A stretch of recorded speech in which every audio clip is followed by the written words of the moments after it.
could try to play, but you're never gonna beat me. Look the other way, what I'm doing ain't easy. Bloody hands stained from the people who deceive me. Muddy hands break through the chains, go free me. Looking for change, looking for pain, pulling a mob, pushing a train. I'll never stop, stick to a lane, pick up the pieces and go rearrange.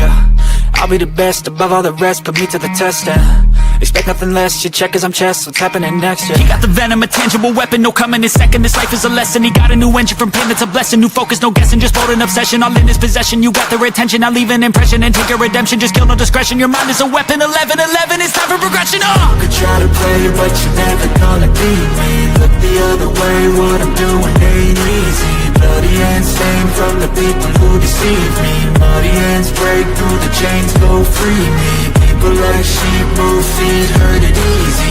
You don't wanna be fast asleep when they see me. Better stand tall, ready for a fight, believe me. When they try the chains, you can say no, free me. So he's been looking for somebody who could save him, instead of searching inside for what they gave him. A strong will, strong mind causes mayhem. We could change the world, change times, rearrange them. Staying on pace, running the race, life is a chase. I don't want a place, I wanna be first. Work till it hurts, dehydrated thirst till I'm in a hearse. High ambitions and the right mind can take you so far. It's like you lived a few lifetimes. Take off from a break off from the weak minds, they can stay soft. You can change lives, you create thoughts, never waste time. You got one shot, you got one life, better pop off. What do you like? Make a dream job. No 9-5, no mean boss, just my life and free thoughts. You could try to play, but you're never gonna beat me. Look the other way, what I'm doing ain't easy. Bloody hands.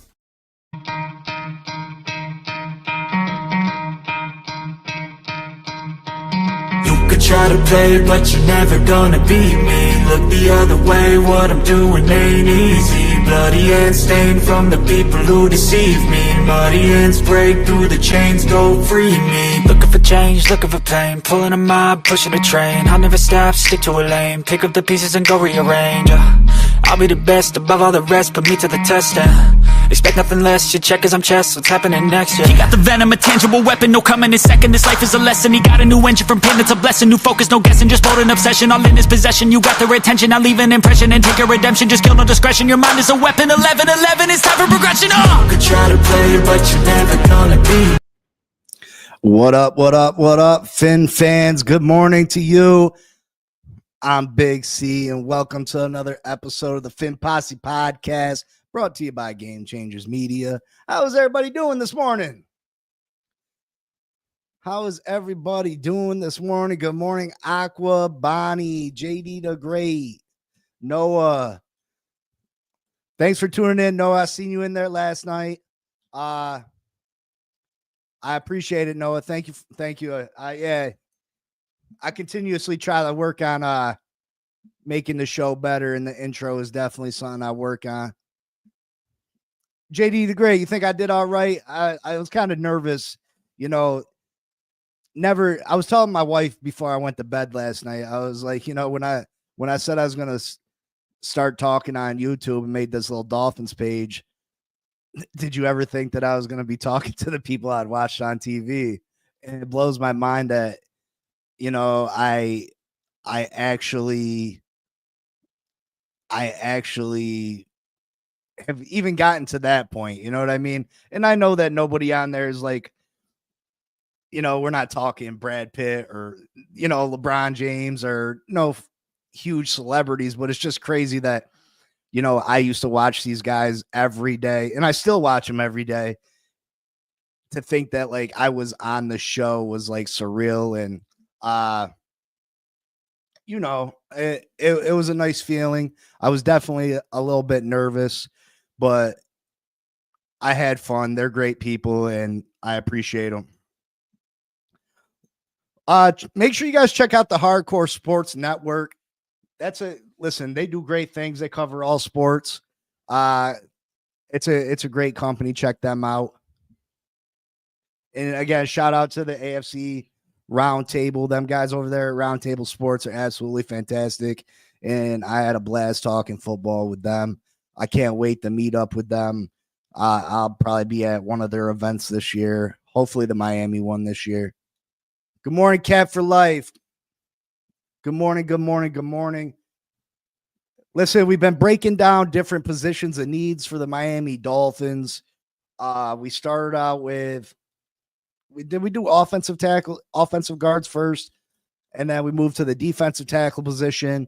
Then we moved to the corner position. Today is the safety position. The safety position. We're gonna break down. We're gonna break down the top safeties in this draft. Obviously, I'm not satisfied with the moves that we've made at the safety position. People are stressing out because we lost Javon Holland. And listen, it's understandable. It's understandable to be worried about that. You know, when Javon Holland entered this league as a second-round pick, we thought we had a superstar that was going to be able to play in the defensive backfield for the next 10 years. The guy was phenomenal his first 2 years in the league. But the last couple of years, he hasn't been the same player for us, whether it's due to injury, whether it's due to him wanting to get a new contract and feeling he's getting undervalued. Whatever reason it was, Javon Holland hasn't been the same player he has been the first 2 years in the league. And I really don't think that it's going to hurt us as much as you think it would. As of right now, I don't know if the safety play can get any worse than it was last year. We were terrible at the safety position last year. Absolutely terrible. Between Javon Holland making business decisions for himself and Jordan Poyer just being a disaster of a free agent signing. Listen, it was a disaster back there. Good morning, Costa Nostra. Good morning. Good morning. Noah says, I went to the Miami event last year. Hands down the best one. Fins fans know how to party, and everyone was super friendly at tailgate. We are definitely going to the one this year. Yeah, Noah, me and my wife had went to the Bills Jets. And this is how I got introduced to TD. Listen, I stayed at the hotel across the street. A beautiful hotel. You could see the skyline of Manhattan from it.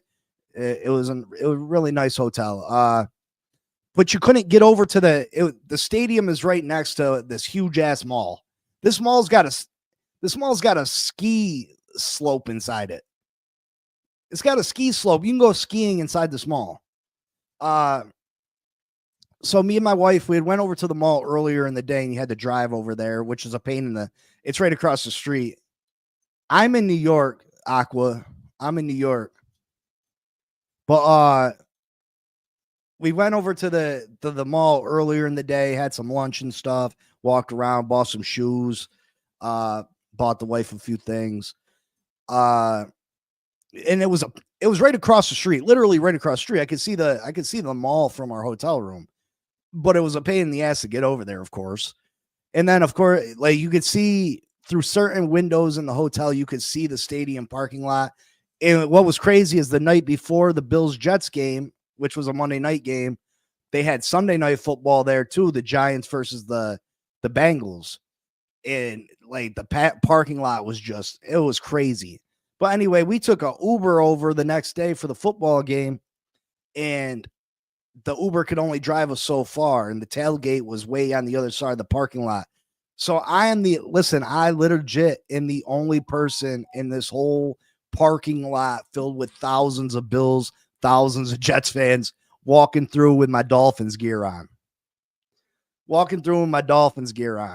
And people are just, oh. Yeah, New York, big city of dreams. I want to say, yeah, the American Dream Mall, Aquavision. Yep. Listen, I'm walking through all these tailgate parties with nothing but Jets and Bills fans screaming obscenities at me because I'm wearing Dolphins gear. It's stupid me, you know what I mean? So I'm like, all right, let me get over by TD though. You know, I've never met him in person. I've messaged on the thing a few times, you know, during the show. So I get over there and I see TD and he's across the way getting a drink, talking to some people. And I got my Dolphins hat on backwards.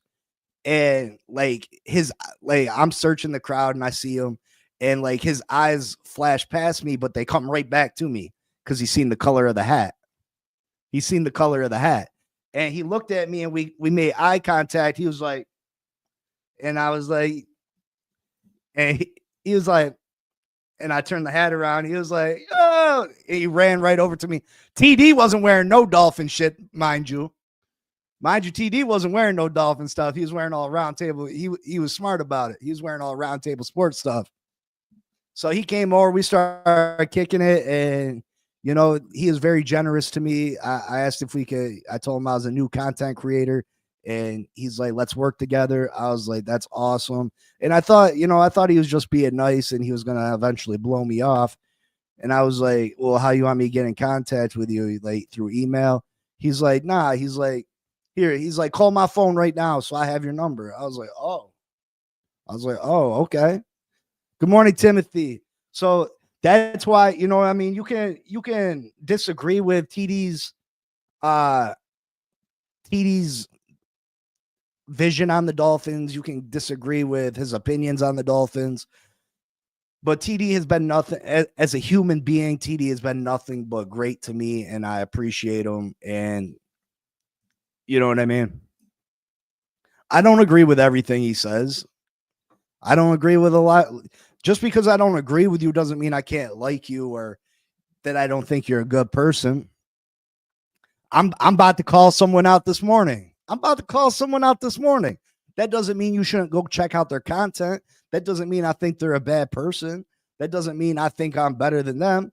I just, you know what I mean? I just question some of their opinions. And that's what football's about. You know what I mean? Listen, Scotty, no one can't push me any which way. Like I am a Dolphin fan. That's what I care about. I don't care if this disappears. I would miss talking to all of you. You know what I mean? I would miss talking to all of you, but I didn't make this channel to become YouTube famous. I didn't make this channel to support my family. I didn't make this channel to do anything but to speak my mind about my football team. And I'm going to call it how I see it. If the Dolphins make a bad move, in my opinion, it's just my opinion, I'm going to call them out on it. If I think they're playing a player that doesn't deserve to be played, in my opinion, I'm going to call them out on it. If I like a player that not everybody else likes, but I see what they do for a team, I'm going to, you know what I mean? Nobody can't change my mind. You can change my mind about certain things if it makes sense. If you come to me and I got an opinion about something and you're like, Big C, look at this, look at this, look at this. And I'm like, hold on, wait a minute. Maybe you're right. That's different. You know what I mean? But as far as turning into somebody I'm not for clicks, for views, you don't ever got to worry about that with me 100%. I'm never going to be that person. Never going to be that person.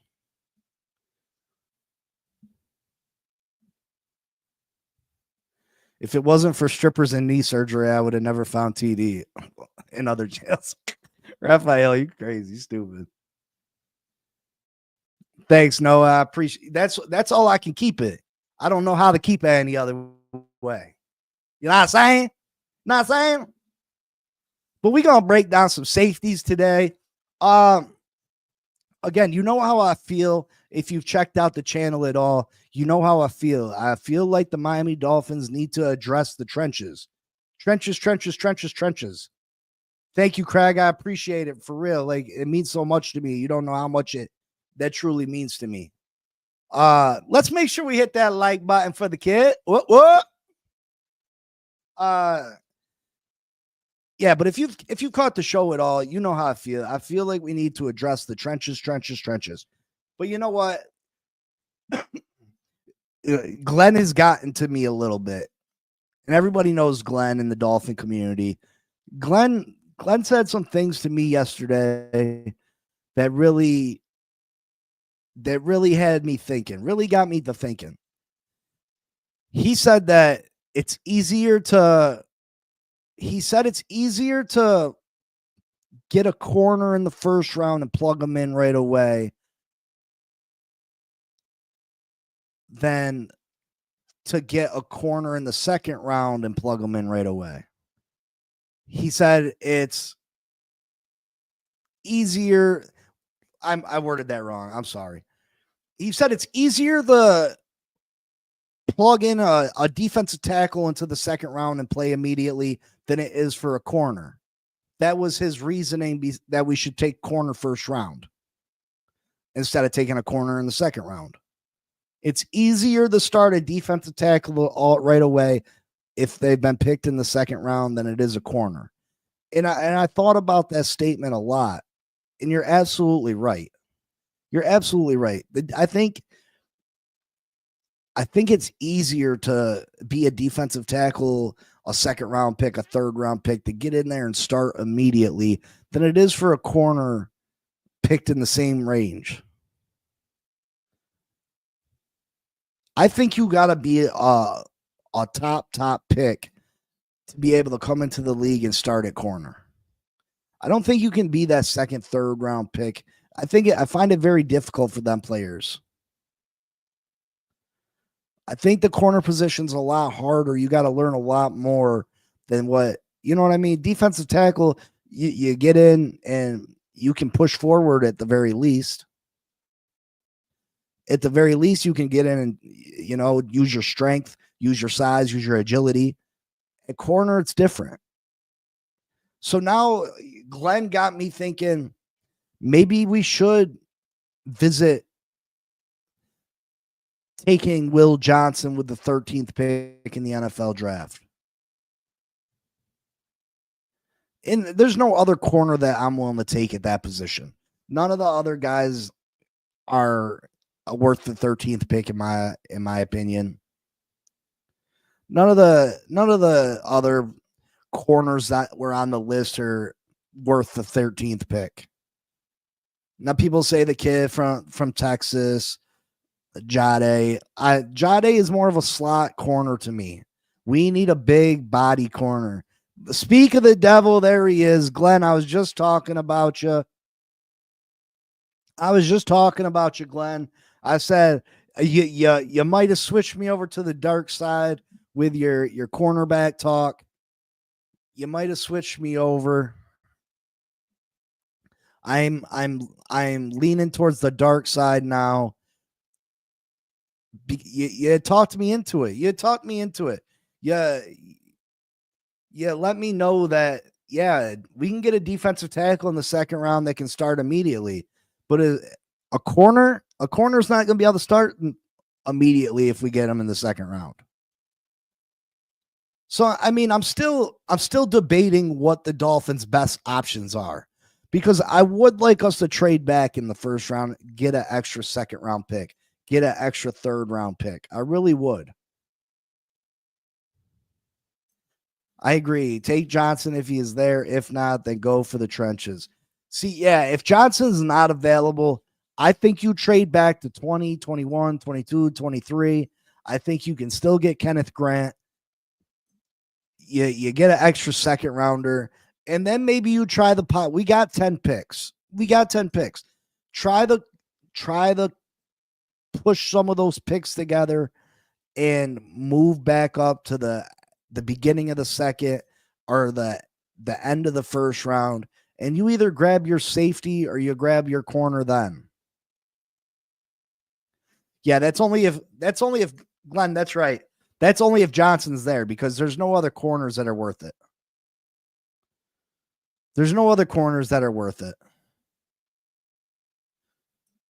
But, I was watching another show yesterday, and if we trade back down the 21, 22, 23, say we get an extra second rounder, we package our number 48, package a fifth and maybe a third next year, that could get us back up into the first round, maybe with the Detroit Lions.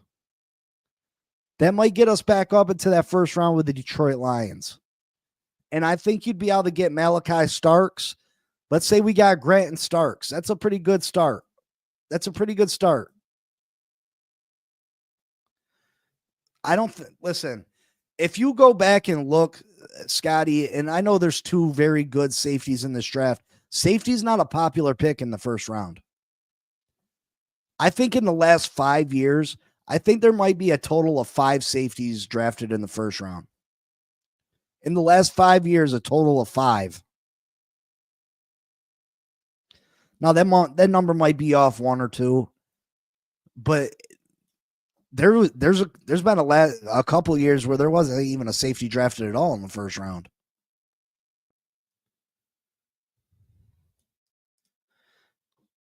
JD says, I really like the South Carolina safety better, especially if the Dolphins trade down.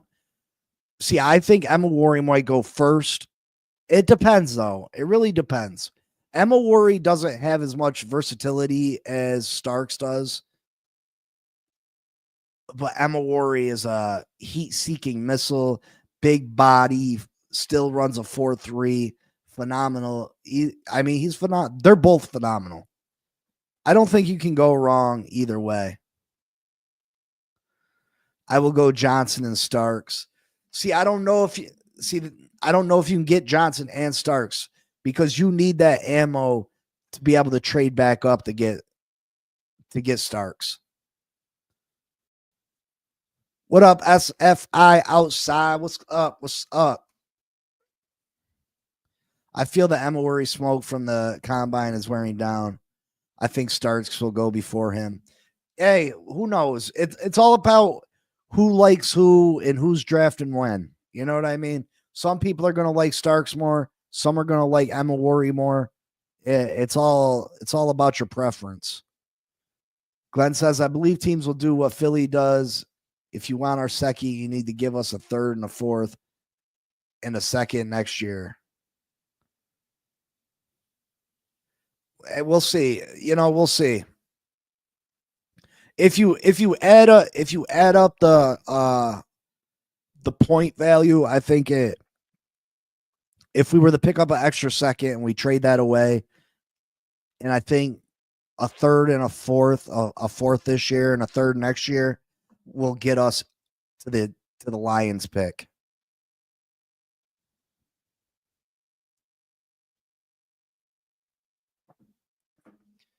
I don't think you can get you.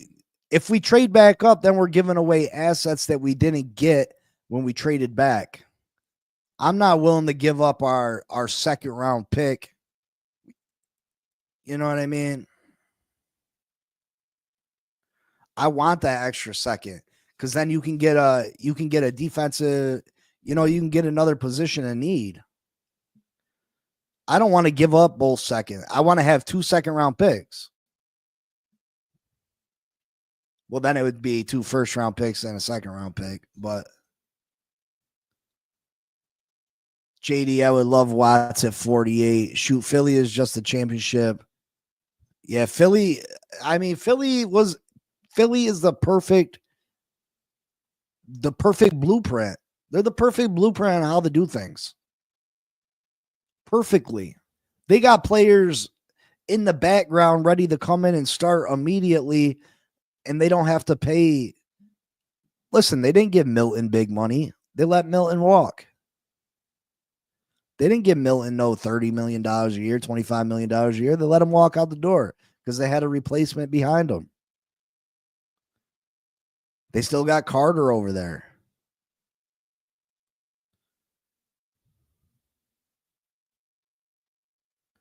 There's no way to get that additional second without giving up a lot. If we trade back in the first, we could get an additional second, hopefully.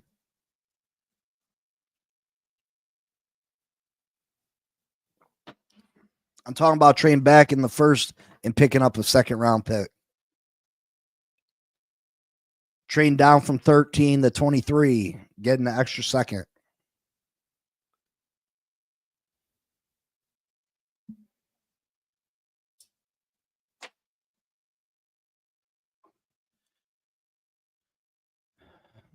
Do you think the Cowboys will trade for Tyreek?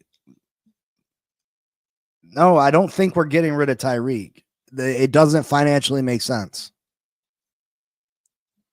Yeah, I mean it depends. It does depend on the spot we move down to, JD. Definitely does. But yeah, I mean, we can get into this and that, and it's all speculation. It's all pipe dreams, hopes, and wishes, and beautiful thoughts. And Chris Greer probably will do none of the above. So, is it even worth talking about? Because Chris Greer is probably gonna, who knows what Chris Greer is gonna do? Who knows? What up, Elwood? Let's all hit that like button. Hit that like button for me. Hit that like button for me. All right. Top safeties in this year's draft. Let's get into it. Into it. Let's get into it. Into it. Number 5 for me is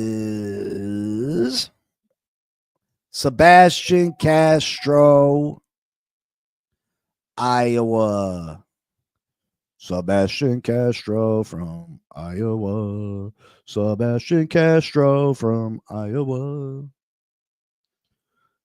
Sebastian Castro from Iowa. Sebastian Castro from Iowa. Sebastian Castro is 5'11", 203 pounds. He ran the 40 in 4.59.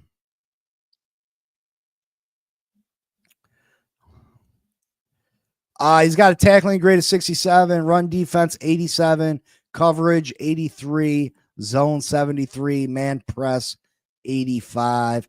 He's projected to be a 3rd round pick. So, I mean, let's say you go corner, D tackle the first 2. Castro's an option in the 3rd.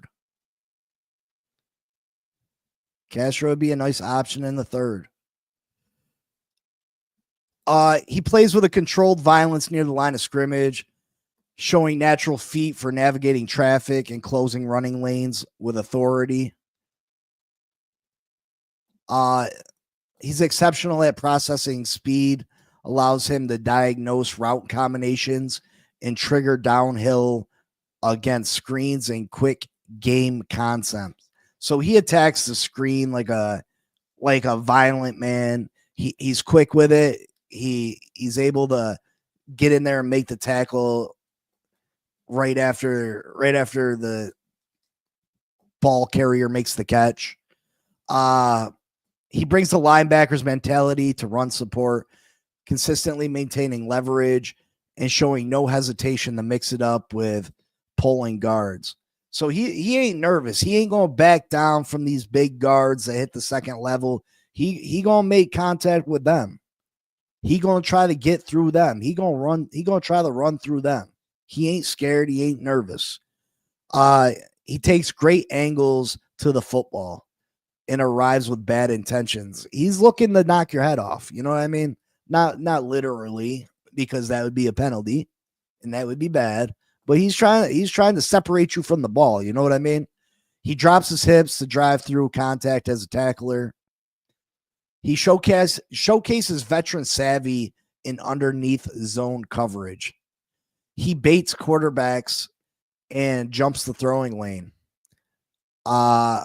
He's got versatility to align in multiple spots. He logs significant snaps in the slot and deep safety alignments. He's got special teams experience, which is always a help for a young guy. And his film really shows that he likes to sniff out them screens, and he calls out a lot of offensive tendencies pre-snap.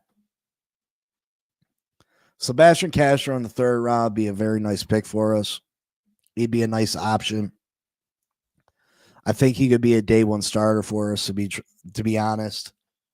Some of his weaknesses, he's got limited long speed.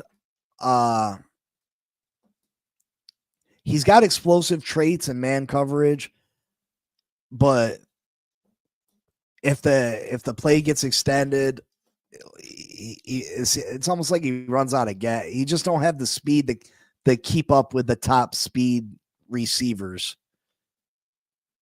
Another downfall for this guy is his age. He'll be turned 25 during his rookie season, which, that's a little old for a rookie. Sometimes he can get a little grabby when matched up against vertical routes. That, like I said, them speed receivers give him some problems. Occasionally he's over aggressive in his angles and run support, which allows cutback lanes. And he lacks ideal length and catch radius to consistently contest throws against bigger tight ends in the red zone. But again, I think Sebastian Castro in the third round could be a really nice piece for us.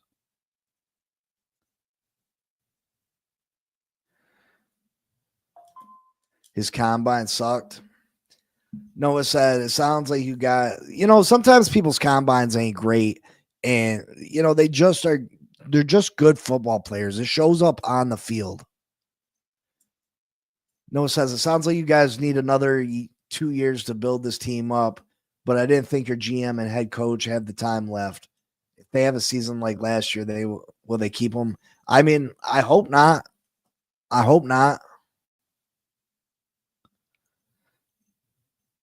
Noah, the GM has tenure. He isn't going anywhere, unfortunately, anytime soon.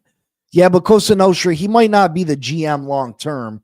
I think you're right. I think he stays with the organization, but I don't know if he remains the GM. I'm not so sure. They're not acting like people whose jobs are on the line. That's true too, Bonnie. Good morning, Shay. Good morning. Good morning. Good morning.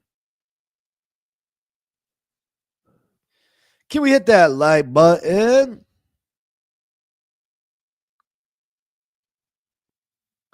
Can we hit that like button? Yeah, Sebastian Castro in the third, I think, could be decent for us.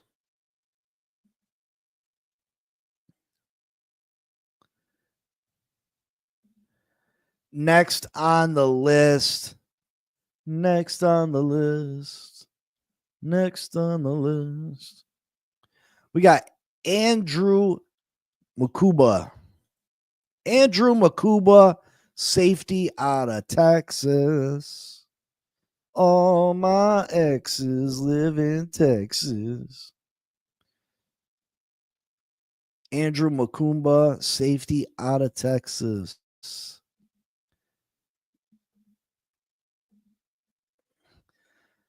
5'11", 186. Some have him listed as 6 foot. Others have him at 5'11". I don't know if you guys seen yesterday, Will Campbell's arms magically measured longer at his pro day. That his arm length was affecting his draft stock, and now all of a sudden, he has a pro day and his arm length is corrected. He ran the 40 in 4.45, which is decent for a safety. He's got a 73 tackling grade, 84 run defense, 99 coverage, 96 zone, 98 man. He's projected in a third round pick too. Another one we could grab if we go corner, defensive tackle.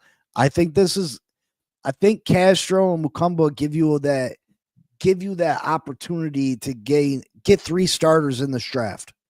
Because you would like to think that you got a starter in the first, you get a starter in the second. One of these two guys gives you an opportunity to gain 3 starters in this draft.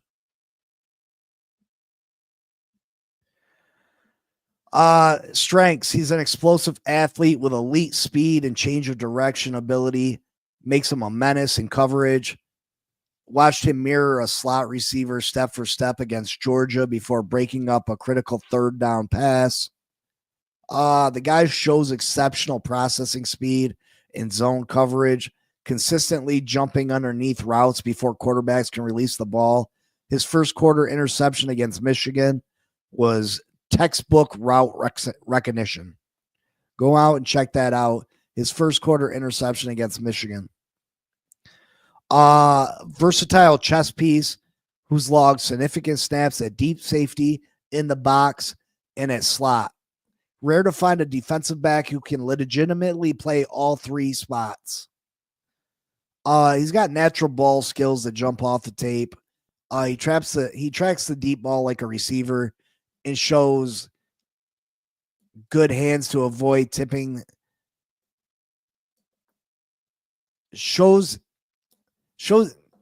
great ability to he shows great hands when trying to intercept the ball. He's got fluid hips, which allow him to flip and run with receivers without losing a step. Go and watch his tape against Florida and their vertical passing attack. You'll be able to see it. He's got a high football IQ that shows up in his ability to bait quarterbacks. Will intentionally leave slight cushion before closing explosively on underneath throws. He'll leave the receiver room so the quarterback thinks he got his guy open, and then he's so explosive he closes the door quickly and he's able to pick off the pass. He takes precise angles to the football and run support, consistently forces runners to cut back into pursuit despite giving up size. He shows no hesitation playing downhill and fulfilling running lanes, brings the fight to pulling guards despite his frame. Another guy that's not afraid to mix it up with the big and uglies. Weaknesses, he's got a lean frame at 190 pounds. You know, he can be a little bit of a liability. He can get moved out the way by them guards. He has a tendency to drive at ankles rather than wrap up, which leads to some missed tackles. Again, that has to do with his frame. He can get over aggressive jumping routes, leaving susceptible to double moves. He got caught peeking in the backfield against Kentucky's play action. Needs to improve his upper body strength to prevent getting bodied by NFL-sized tight ends. Again, that's something he can work on. Sometimes loses leverage, containment, trying to make splash play rather than staying disciplined in his run responsibilities. All those things he can get better at. This guy has got great potential. I think he can come in and be a day one playmaker for us. I like him a lot. Mukumba is definitely a possibility. I wouldn't mind him in the third. Yeah, I think he'd be a real nice piece for us.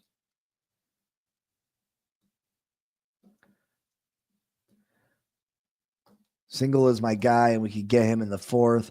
More than likely, I'd be happy to start him. We're going to go over some more probably tomorrow. And then, tomorrow, what's tomorrow? Is tomorrow Friday?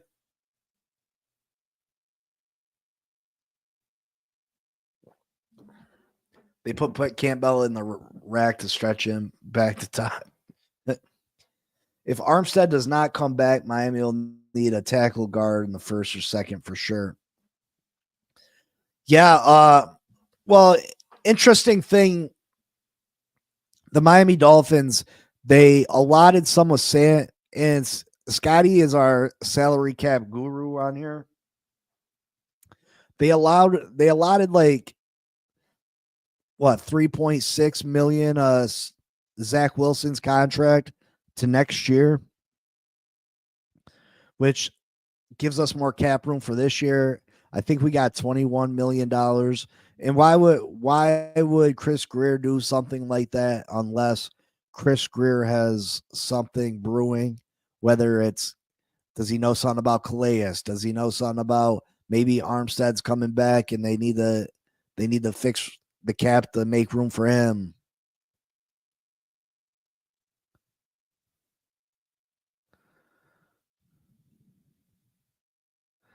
Glenn, did you or not Glenn, Scotty, did you see what they did with the cap?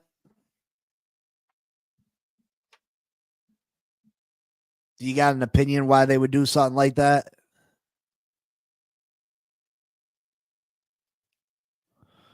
Well, that's what I'm saying. They pushed some Zach Wilson's contract to next year, which don't really make sense to me. So right now we got a total of 21 million. They're opening up cap space for something.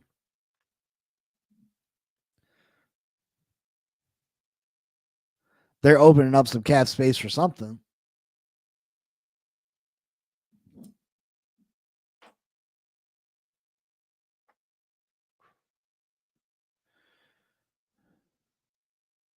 Listen, if Teron Armstead wants $10 million a year, you give it to him.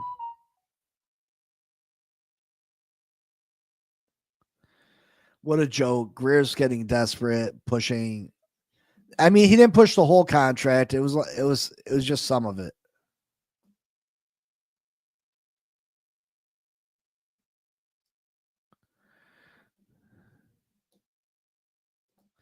Yeah, we got 21 million right now. Listen, this team with good drafting and just a couple more pieces, we can compete. Everybody wants to act like this team is so far away. We're not that far away, guys. We're not that far away. Zach Wilson's contract.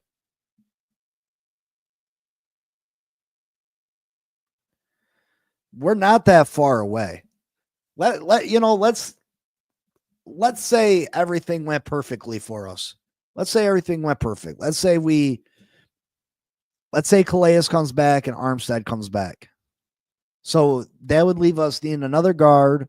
We need a defensive tackle still, a corner, and at least a safety to fill things out. So let's say we go Will Johnson in the first. Somehow we get one of the top 7 or 8 defensive tackles, and then Castro or Mukumba in the third. And then let's say we add another guard. This team is not far away, folks. This team is not as far away as you think. Raphael, we missed the playoffs by 1 game in a season that our quarterback missed 6 games. Like, are you for real? We missed the playoffs by 1 game in a season that our quarterback missed 6 games.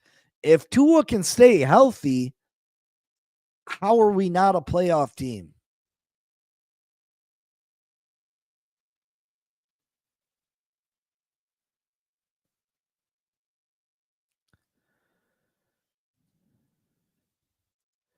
Again, Miller, I said if Armstead comes back, Calais comes back, and we draft well. I did say a perfect. If we play things out perfectly, if things play out good for us.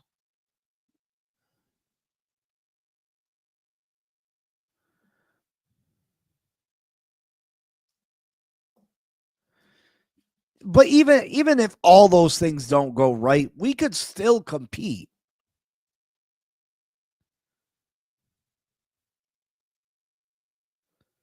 Yes, if Tua didn't get hurt last year, we were in the playoffs. 100%. And Costa Nostra, the reason that we haven't been able to win is because we weren't built properly.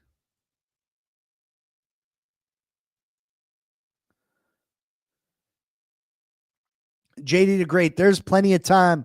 We can get younger at them 2 positions next year. With them two guys coming back this year, we can compete this year. Why give up on a whole year to replace two guys? It's only 2 out of 53. We're about to draft 10. We're about to have 10 draft picks. We're going to get younger. This gives Paul another year to get ready. This gives us an opportunity for the defensive tackle that we draft this year to become a full-time starter in his second year.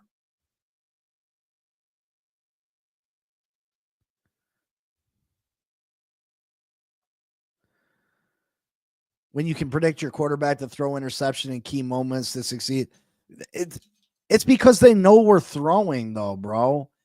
If we fix the trenches and we can run the ball, teams ain't gonna be up on us where Tua's got to drop back and throw the ball and it's telegraphed, and you know what I mean? Injuries have been killing us, Jose.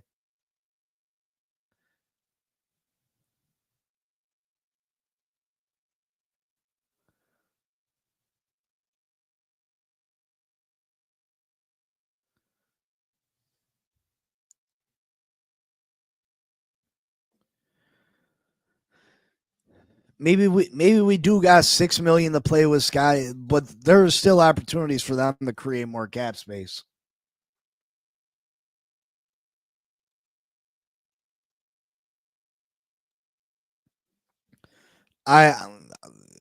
JD, listen. Time to see isn't a team that they can compete and make the playoffs. I don't believe that's a time to see. Listen, a time to see is last year when the chances of us making the playoffs was damn near slim to none. At the end of the season, you could have seen. And if this season goes bad, by all means.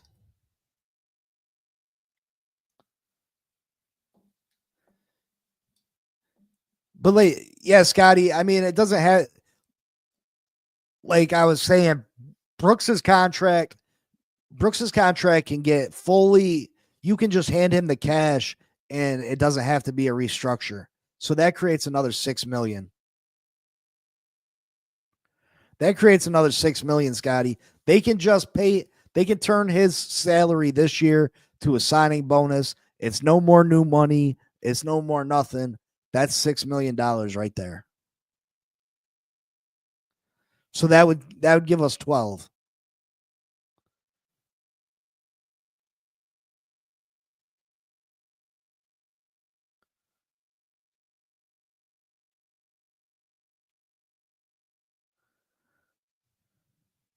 It's because we never build through them damn trenches, Costa Nostra. We never build through the trenches.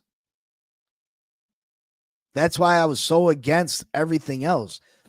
When we had, again, and I know I sound like a broken record, but when we had a good offensive line, we were number one offense in the league. When we had a good offensive line, we had a 4-game lead on Buffalo. When we had a good offensive line, we scored 70 on Denver. So what's the key to getting back to that? Ding, ding, ding, ding. Offensive line.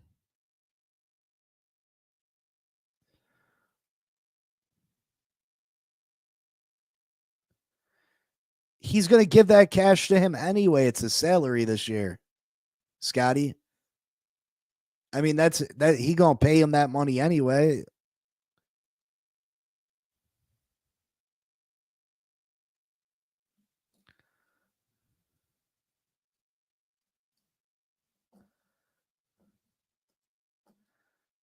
But what, I mean, you know, I just feel like this team ain't that far away. And if Chris Greer fucking gets his head out of his ass, excuse my language, you know,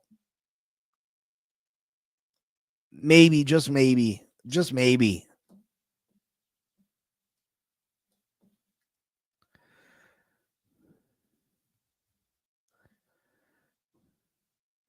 I mean, if that's the way you want to look at it, Andres, I mean, but I'd rather look at things glass half full. And I'm not, listen, I'm not being unrealistic.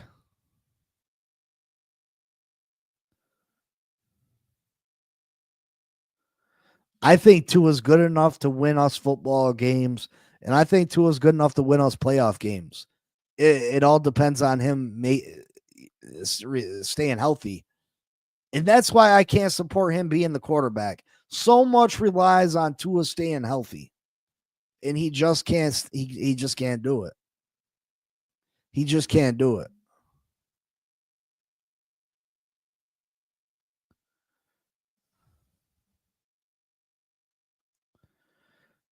He just can't do it.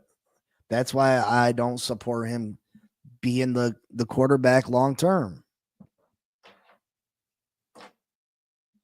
Has nothing to do with his playability. Listen, Tua in the cold. Tua's played good in the cold in Buffalo. Tua has played good in some cold games. Big moments against good teams that have strong trenches, which typically good teams have strong trenches, are going to make teams that have bad trenches look ridiculous. They're going to bully. They can bully them. Teams like the Philadelphia Eagles will bully the Miami Dolphins because their big and uglies can dominate us. So they make us look ridiculous. That's why we can't beat good teams.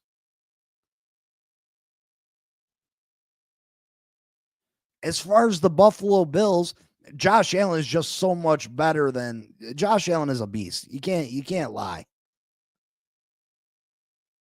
It's not that Buffalo's we're softer than Buffalo 100%. Hey, let's keep it official. But Buffalo's team isn't that much better than us. Where they're that much better than us is Josh Allen's way better than Tua. Josh Allen's elite and Tua's not.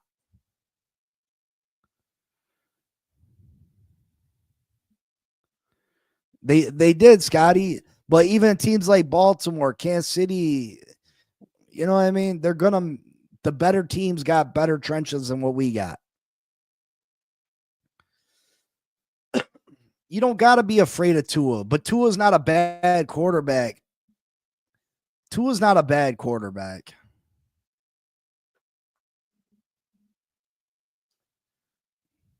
You ain't got to be afraid of Tua. If we have a running game, you're going to be afraid of Tyreek, though. Believe that.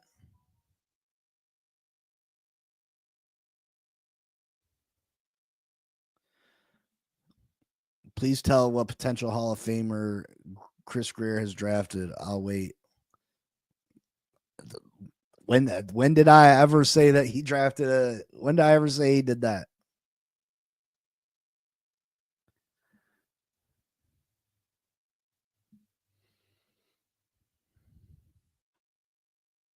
I want to see him throw. I want to see him hand it off that many times too, Elwood.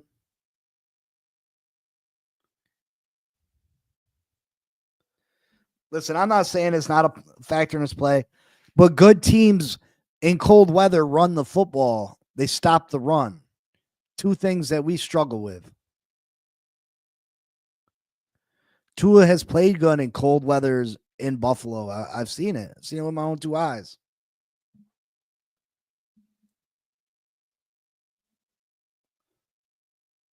He's got multiple games in cold weather in Buffalo that he's played good. Multiple games in Buffalo in cold weather, Tua has played good.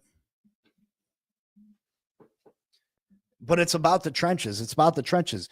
Them games that we were competitive with Buffalo, we were able to run the ball. We were able to run the ball. What up, CB83 in the building? Woo woo. CB83 in the building. Woo woo.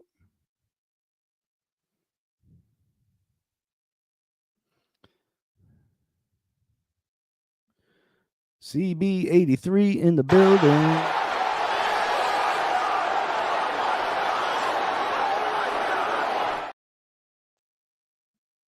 All right, let's get back to these safeties though.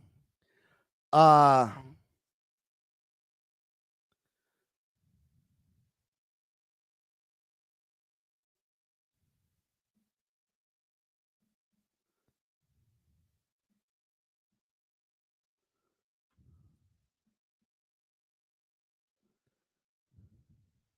let's get back to these safeties. Next on the list. Next on the list. Xavier Watts, safety, Notre Dame. Xavier Watts, safety, Notre Dame.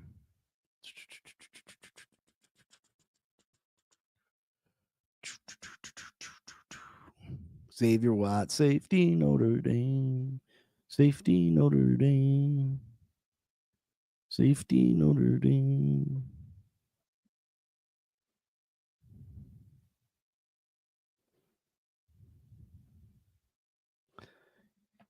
I like Xavier Watts a lot.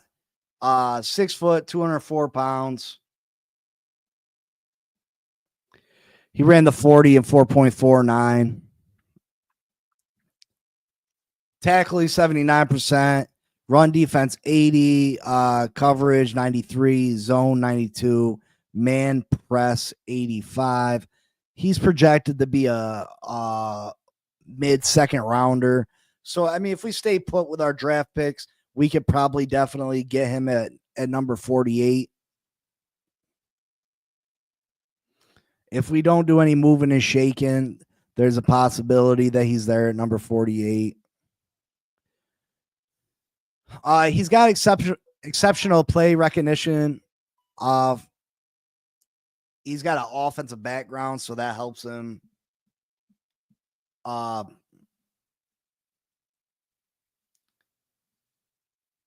With his play recognition. He routinely jumps routes before quarterbacks can process their reads. He's got nasty closing bursts to the football, especially when playing downhill. He arrives at the mesh point like he was shot out of a cannon. He shows serious dog in coverage situations, refusing to concede position and battling through contact at the catch point. He's got advanced mental processing, allows him to bait quarterbacks and the mistakes. He plays chess while others are playing checkers.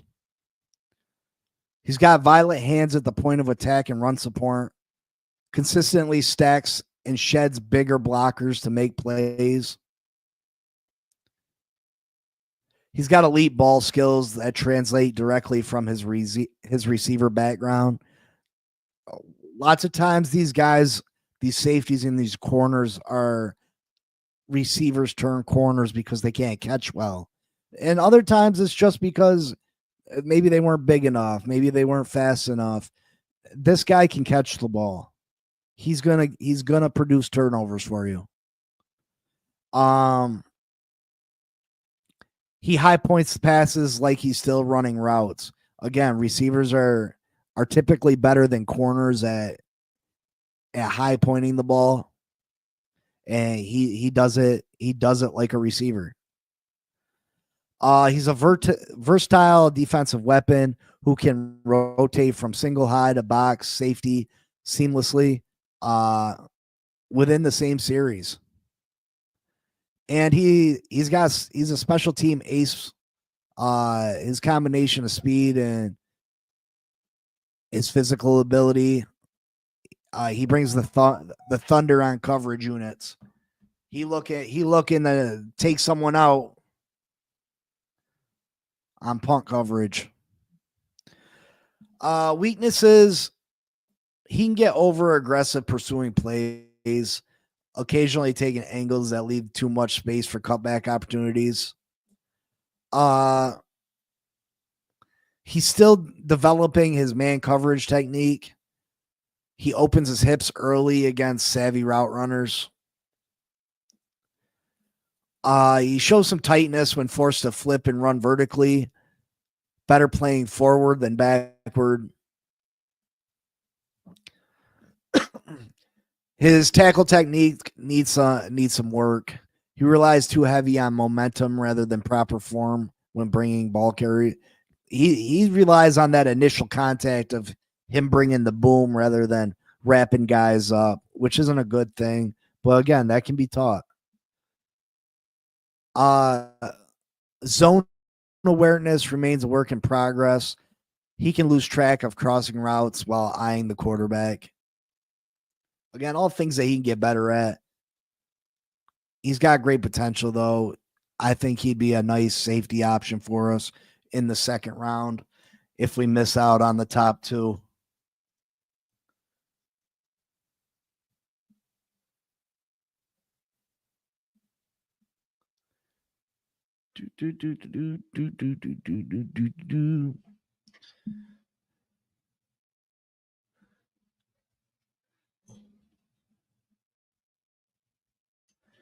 Yeah, I agree, Scotty. Watts is smart enough to be the captain of the secondary.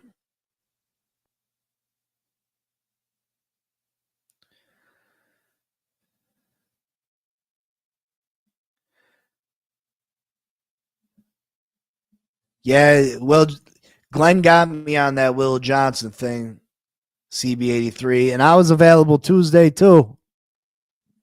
It's on TD, Glenn. It's on TD. I was available too. CB, you see me on the round table last night?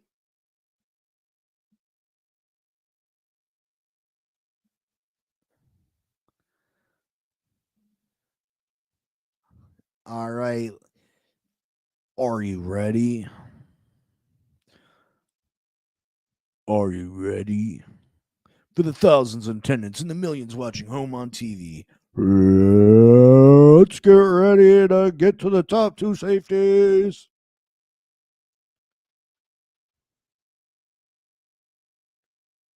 If we stand at our two picks and go get Grant and Watts, I think that's very possible. Yeah, listen, I think that's I'd be happy with that. I'd be happy with that. I'd be happy with that.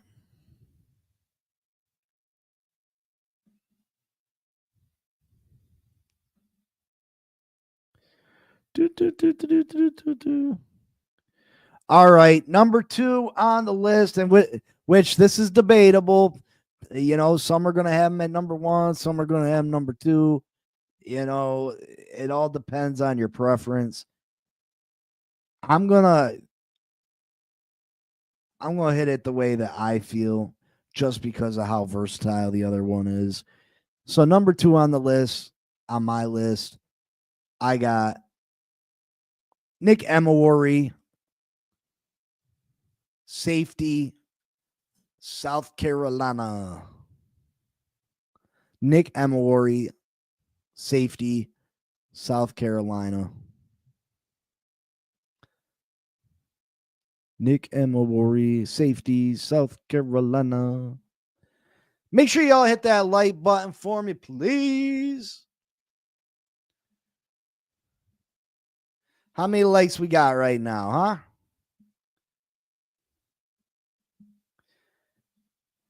All right. Nick Emawari, safety, South Carolina, 6'3". Yeah, 6'3", 220 pounds. 220 pounds, folks.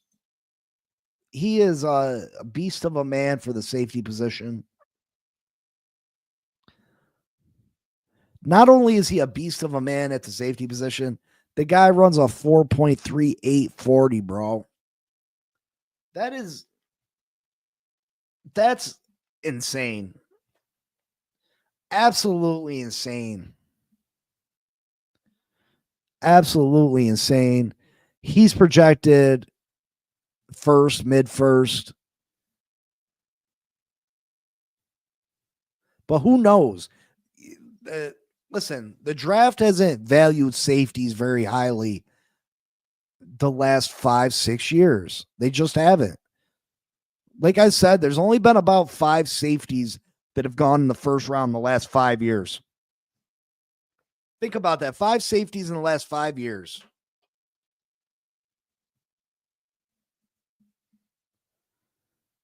I don't think there's been a safety in the first round the last 2 years.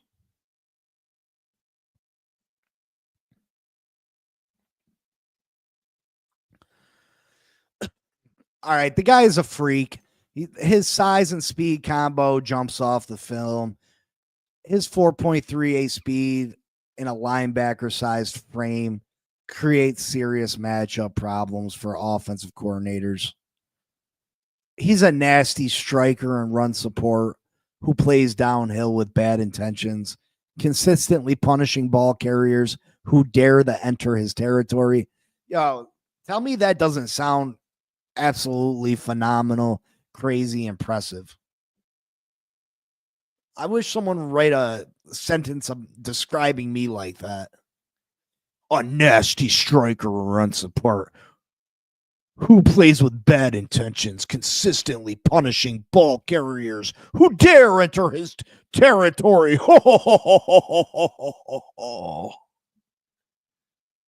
He's got an elite tackle radius. Closing bursts make him a heat-seeking missile against runners. Rare missed tackle guy. Speaks to his exceptional form and finishing ability. He shows natural route recognition. He's got skills in man coverage, particularly when matching up with tight ends, where his length becomes a serious weapon. He's super football smart, quick mental processor, who diagnoses screenplays and misdirections with veteran savvy, often blowing up plays before they develop. Brings that dog mentality to the field, plays with controlled aggression, and sets a physical tone that energizes the entire defense. This guy will get your whole defense ready to step up and play at a harder level. Exceptional ball skills for a big safety, displaying natural hands and body control when attacking the catch point. And he's a special teams demon waiting to happen. His combination of size, speed, and tackling ability project him as an immediate 4-phase contributor. Absolutely phenomenal. He is going to,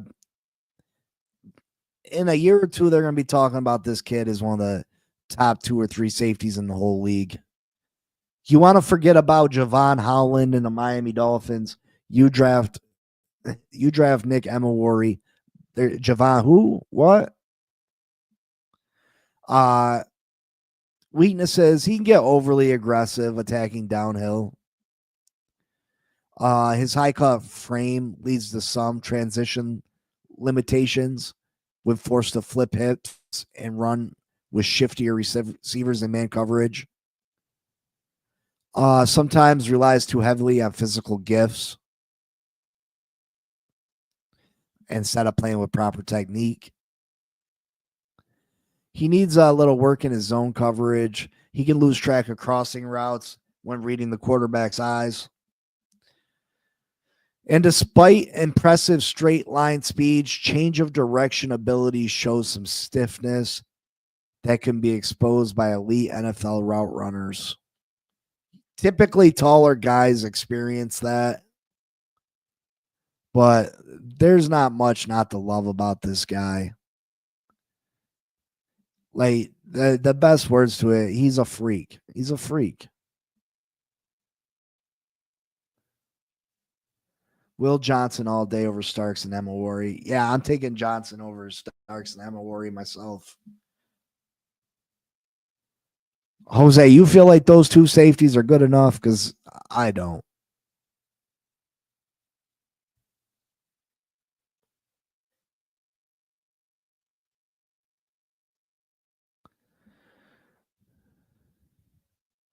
I'm not satisfied with what we've done as safety.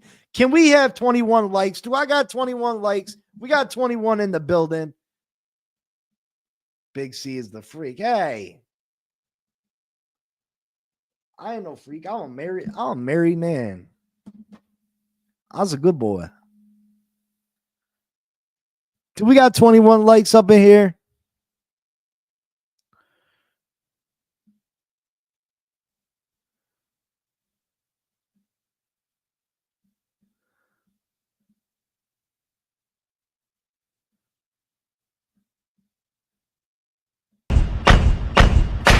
bitch. You know I'm sexy. Don't call, just text me. To be fair, that's not the type of midget I like. I'm gonna have to get a picture of one and show you. Damn! How many likes we got right now? How many likes we got in the building? Married with a fetish. 23. Okay. I know there's still more people that haven't hit that like button, though. Let's go. Let's go. Let's go. Let's go. Let's go. Let's go. Let's go. Let me see in the chat, who is your favorite safety in this draft? Are you an Emma Worry guy or are you a Starks guy? Emma Worry or Starks? Who's your go-to? Who's your number one? I am number one. Anybody remember that Nelly song? And without further ado, the number one safety in Big C's opinion in this draft, you got Malachi Starks, safety out of Georgia. Malachi Starks, safety out of Georgia. Ooh, that number 24 looked nice on him, right? Ooh.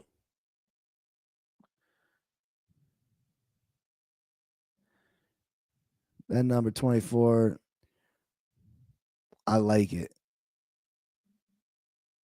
Who's number 24 on our team? Cam Smith.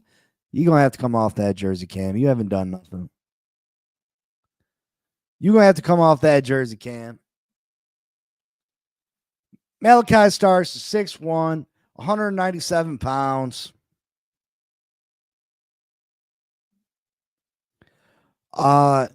He ran a slow time at the combine, but I'm going by the number.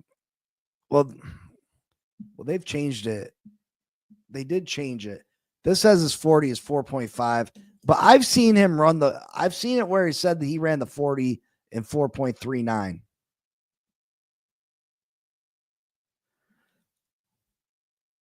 So he runs somewhere between a 4.5 and a 4.3 something. I think he's faster than what he ran at the 40. I think he must have been dealing with some type of hip or some type of injury, which makes me question why he ran. I have to question why he ran. Projected as a late first round guy. His grades are 93 tackling grade, 93 run defense, 80 coverage, 79 zone, 76 man.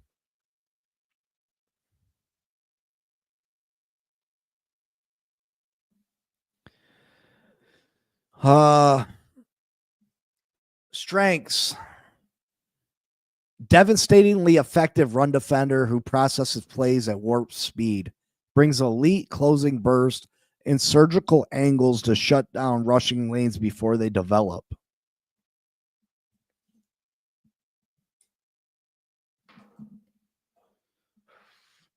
Rare combination of track speed and violent physicality show up in his tackling. Drives through the ball carriers with textbook form while maintaining the explosiveness to deliver impact shots. See, like where Emma Worry relies more on the initial contact. He's a big physical guy who he relies on just the initial hit to take you off your feet and to make the tackle. Malachi does it with great form. Yeah, he's still laying the wood to you. But he's using proper form to make sure there's not an opportunity for a missed tackle. He shows advanced hand usage against blockers in the box, consistently creates separation with strong punch before shedding to make plays against the run. He doesn't allow, with his hands, he doesn't allow these guards to get a hold of him and not let go. He's able to shed them blocks and get to the ball carrier. He's got elite change of direction skills. That's another area where Emma kind of struggles because he's such a big guy. Elite change of direction skills and short area quickness allows him to mirror backs in space and rarely gets caught flat-footed against cutbacks or bounce outs. He demonstrates natural instincts in zone coverage, particularly matching patterns and feeling routes develop behind him while keeping eyes in the backfield. Verified 4.35 speed shows up consistently on tape. See, he ran a 4.5 at the combine, but he's ran 4.35. So technically, I mean, I don't know what was wrong with him at the combine, but technically he's faster than Emma. I mean, Emma size and him able to run that is absolutely crazy, but his 4.35 speed shows up consistently on tape, especially ranging from deep alignment to make plays near the line of scrimmage. He's got a exceptionally high football IQ and pre-snap communications and adjustments. Constantly got Georgia's secondary aligned properly against motions and shifts. You were just talking about Emma being the captain, or Watts being the captain of the defense. That's Malachi Starks all day long, captain of the secondary. Shows natural hands and body control when playing the ball in the air. Tracks it early and adjusts without losing speed. He's going to create turnovers for you when quarterbacks are dumb enough to try him deep. Can get over aggressive attacking downhill against play action. Occasionally loses leverage and coverage when quarterbacks manipulate him with their eyes. He can get better at that. He needs a little work on his press technique, especially against quick twitch slots. Sometimes trust his recovery speed too much in man coverage, giving up initial separation before trying to close late on breaking routes. Takes some questionable angles in pursuit when playing deep safety, leading to missed opportunities to make plays on the ball. He can get better at that also. Could show better discipline maintaining leverage and zone coverage. Occasionally gets drawn out of position by quarterback manipulation. He's just got to stop watching the quarterback's eyes so much and relying on solely that, and he'll be fine. Malachi Starks is definitely a home run pick. He's going to be a star at the next level.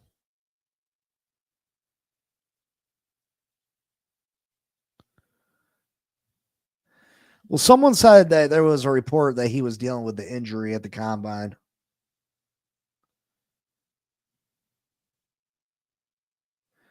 Both Steelers quarterbacks went to New York teams. Russell Wilson to the New York Giants. Justin Fields to the Jets.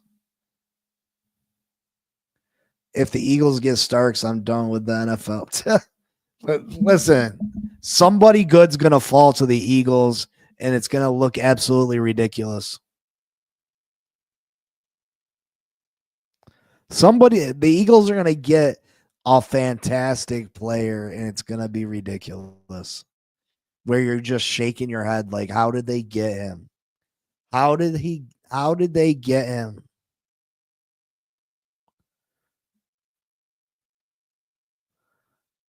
But that's your top 5 safeties in this draft. If you're looking for a safety in the first 3 rounds, these are your guys. These are your guys. But I will definitely go over ones that we can get in later rounds because there's still a couple good ones out there. There's still a couple good ones that we can get even later. It wouldn't hurt us to add 2 safeties in this draft. So if you get one of these earlier round ones, and then we have 10 picks, you grab one and later on in the draft. I wouldn't be mad at that. I don't think it'd be a bad idea to grab 2 safeties in this draft. I think I said that on the Big C channel when I popped on. It could have been another channel. This draft is not deep with blue chip players.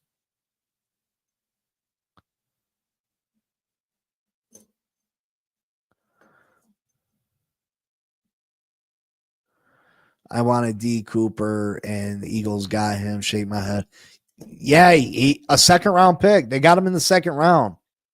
That's what I'm saying. Safeties don't typically. They haven't been going in the first round like that. I'm curious to see. Now these guys got great potential, but I'm curious to see if one of these guys falls to the top of the second. And that's why I would like to see us move up to the top of the second, because someone's going to fall that should have went in the first. And I think you could get a real steal.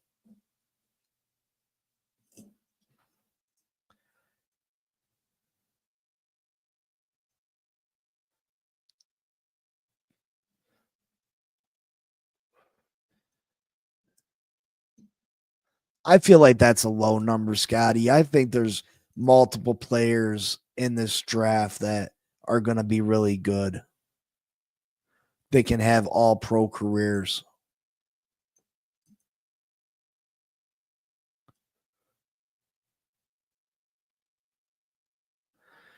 They will not pull a safety until the 4th round. I believe Miami needs an improvement over last year's safeties. Yeah, I'm not sure that we don't already have an improvement over last year's safeties, to be honest. Will Johnson, Watts, Collins would be a pretty awesome first 3 rounds.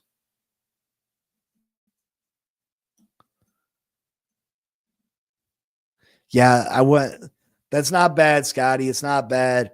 It just it completely, I'd like to see us get that trench player earlier.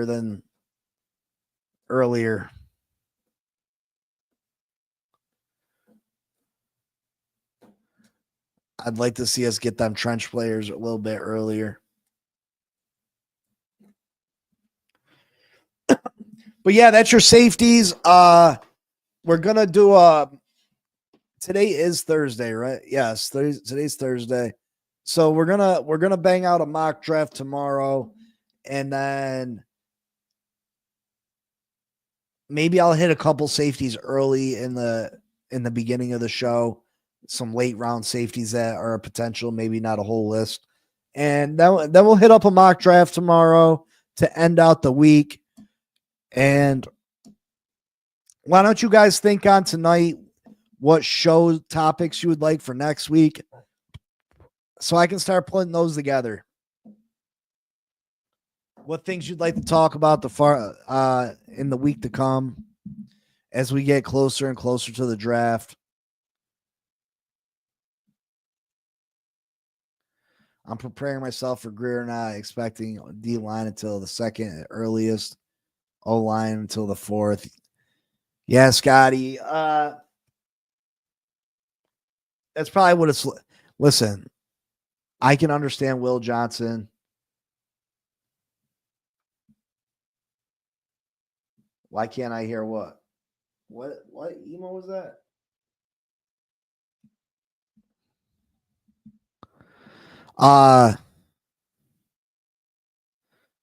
Yeah, what was I saying? I forget what I was saying now. Yeah, if Will Johnson's there at pick 13, cool. If Will Johnson's not, let's trade back. Let's gain that extra draft capital, and let's go defensive tackle in the first. That's me. Possible Greer replacements. Okay. Deion Walker on this roster. Okay. I like it. Costa Nostra, I don't know what you're talking about. I can't see what that emoji is. Is that a car?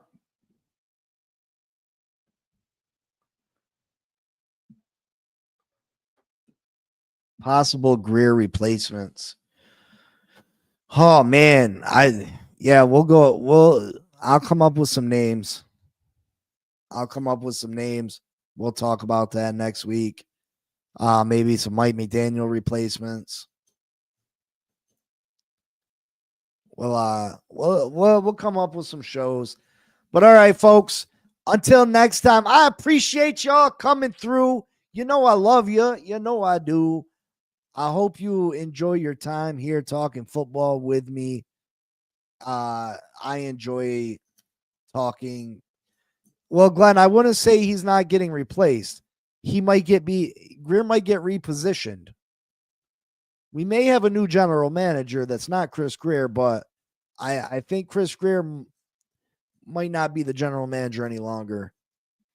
Thank you, JD the Great. I appreciate the love. Listen, if I do a bad job, you guys let me know. 24 likes, that's not too bad. Thank you so much for the love and support.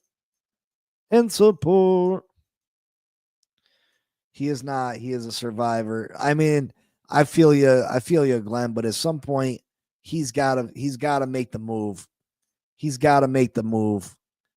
Oh, thank you, CB83. Let's get together. Let's do a show. You let me know the time and the place, and we'll get it on and popping. You know how we do. Thank you, Bonnie. I appreciate it. All right. Get ready for this mock draft tomorrow, and I'll see y'all later. Love you all. Until next time, you know what it is. Fins up. Peace out. Peace.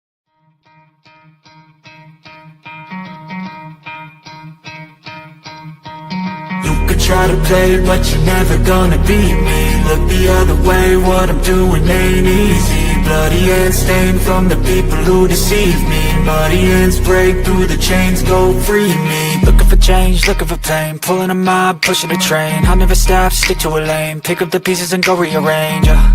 I'll be the best above all the rest, put me to the test and expect nothing less, your check is I'm chess, what's happening next, yeah. He got the venom, a tangible weapon, no coming in second. This life is a lesson, he got a new engine from pain, it's a blessing. New focus, no guessing, just bold and obsession. All in his possession, you got their attention. I'll leave an impression and take your redemption. Just kill, no discretion, your mind is a weapon. 11-11, it's time for progression, You could try to play, but you're never gonna beat me. Look the other way, what I'm doing ain't easy. Bloody hands stained from the people who deceive me. Muddy hands break through the chains, go free me. People like sheep move feet, hurt it easy. You don't wanna be fast asleep when they scheming. Better stand tall, ready for a fight, believe me.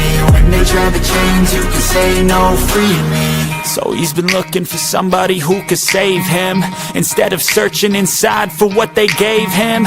A strong will, strong mind causes mayhem. We could change the world, change times, rearrange them. Staying on pace, running the race. Life is a chase, I don't want a place, I wanna be first. Work till it hurts, dehydrated thirst till I'm in a hearse.